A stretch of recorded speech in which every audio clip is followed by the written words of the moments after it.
Hello, Laverne here, and thank you for joining me. May this video be a blessing to you, and may it honor and glorify God in His kingdom. This video is in response to a couple of things. I'm going to include a link to a video posted by the Young Turks. Now, in their video, they are discussing a pastor who was recently fired from a fairly large church because he no longer believes in the literal hell that so many Christians believe in. When his congregation learned of this, they decided that they had to let him go. And in the Young Turks video, they play an interview of this pastor who was fired, and I think it's interesting to hear what he has to say. So, in part, that's what this video is about, discussing, one, were these people within their rights to fire him? I think it is certainly within their rights, and I not only believe within their rights, I believe they did the right thing as well. But I think it's important that we look at this pastor's perspective. I also would like to discuss the idea of him starting his new church. At least this is kind of the implication that's given here, is that that's what he will now be doing. What do you think about this? Here we have a pastor now leaving his original church and now going to start a new church with an entirely different doctrine. What does this say about this pastor and Christianity as a whole? Then I'd like to discuss Rob Bell's new book, because in their video of the Young Turks, they bring up Rob Bell and his new released book titled Love Wins, a book about heaven, hell, and the fate of every person who ever lived. Now, this book has gained quite a bit of controversy, and you will find on the internet that a lot of people have now made videos about this, refuting and rebuking Rob Bell for this teaching within the book of his. Now, I think it's important that we actually read the book, because I think it's obvious that many people who have made videos rebuking him have done so without ever having read the book. They are basing their commentary on the trailer for the book only. Now, having read the book, I think I'm in a better position to do a bit of a critique and give a commentary on it. And for those who have no intention of buying the book, you may find my next video of interest, for I'm going to look at some of the things that he actually says in his video. And therefore, without actually having to go out and buy the book, you can have an idea about it and join in on the discussion. That's really what I'm hoping for in my next video, is to have a discussion, an in-depth discussion, if you will, on the teaching of Rob Bell. Now I'm going to play a trailer, or the trailer for Rob Bell's book. I'll add a couple more things at the end, and then simply close off with that, with the hopes that you'll join me in the next video for a full discussion. Several years ago, we had an art show at our church, and people brought in all kinds of sculptures and paintings, and we put them on display, and there was this one piece that had a quote from Gandhi in it.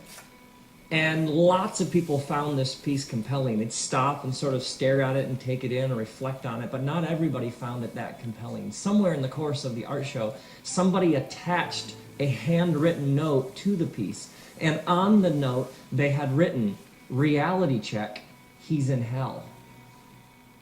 Gandhi's in hell? He is?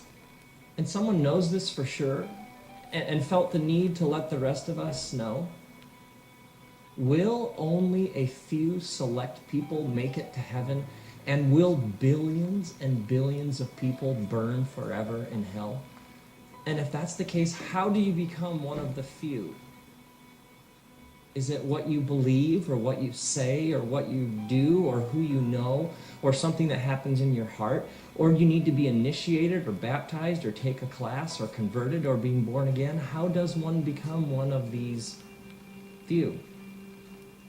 And then there is the question behind the questions. The real question, what is God like? Because millions and millions of people were taught that the primary message, the center of the gospel of Jesus, is that God is going to send you to hell unless you believe in Jesus. And so what gets subtly sort of caught and taught is that Jesus rescues you from God. But what kind of God is that we would need to be rescued from this God? How could that God ever be good? How could that God ever be trusted? And how could that ever be good news? This is why lots of people want nothing to do with the Christian faith. They see it as an endless list of absurdities and inconsistencies, and they say, why would I ever want to be a part of that? See, what we believe about heaven and hell is incredibly important because it exposes what we believe about who God is and what God is like. What you discover in the Bible is so surprising, unexpected, and beautiful that whatever we've been told or taught, the good news is actually better than that, better than we could ever imagine. The good news is that love wins.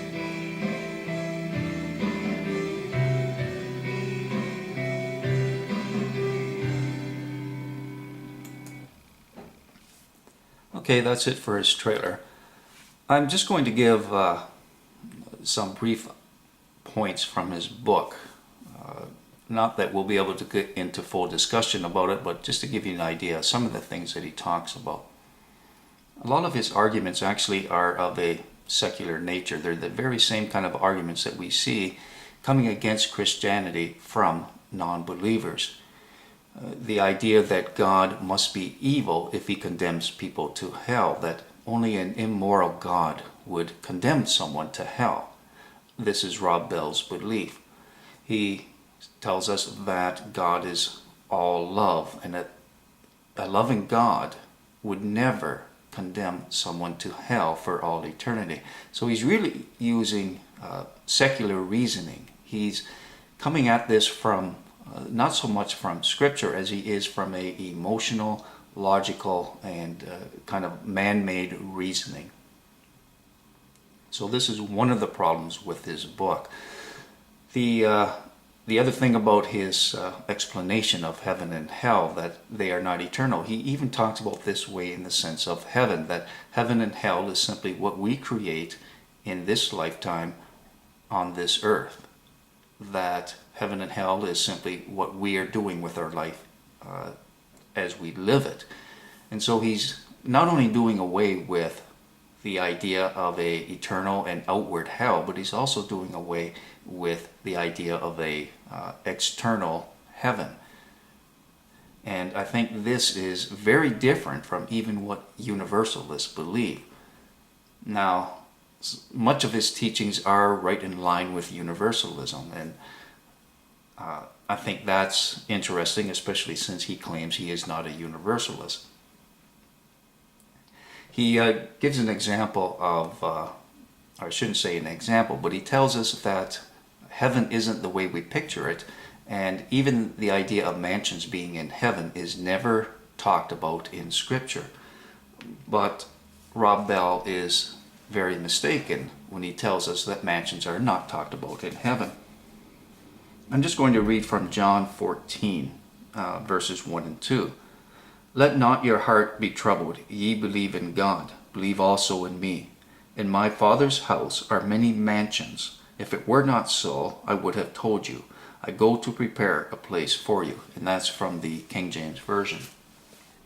Now, he does tell us that in the beginning of the book, when it's describing the book itself, that all references are coming from the NIV Bible. This is the Bible that Rob Bell uses.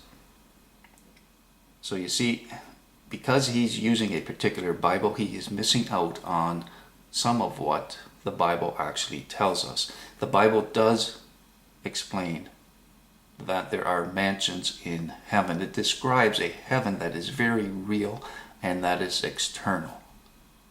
So that's one of the problems, I guess, that I'll be looking at with Rob Bell's book. He's just presenting this really bizarre idea of what heaven and hell is.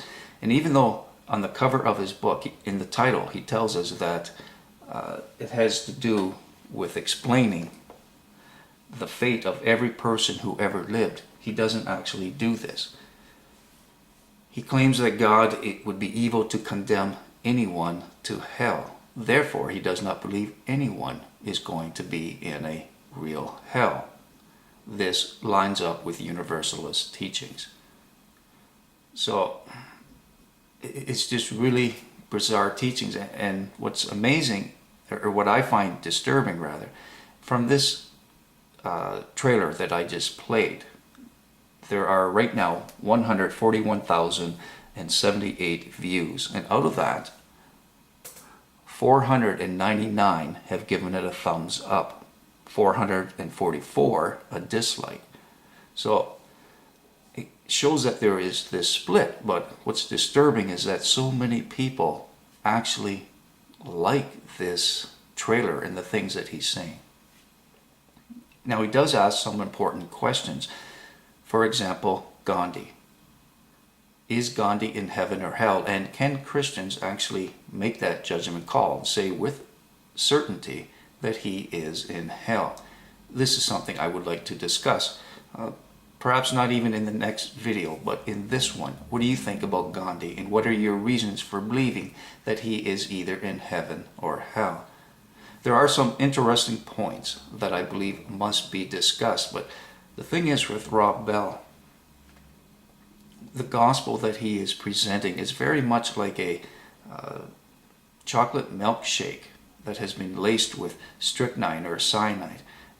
It tastes great going down, but the consequences and the effects of drinking that milkshake, well, it has deadly consequences, and it does lead to eternal death. And this is so important to understand. Rob Bell is right that having a proper understanding of heaven and hell is extremely important.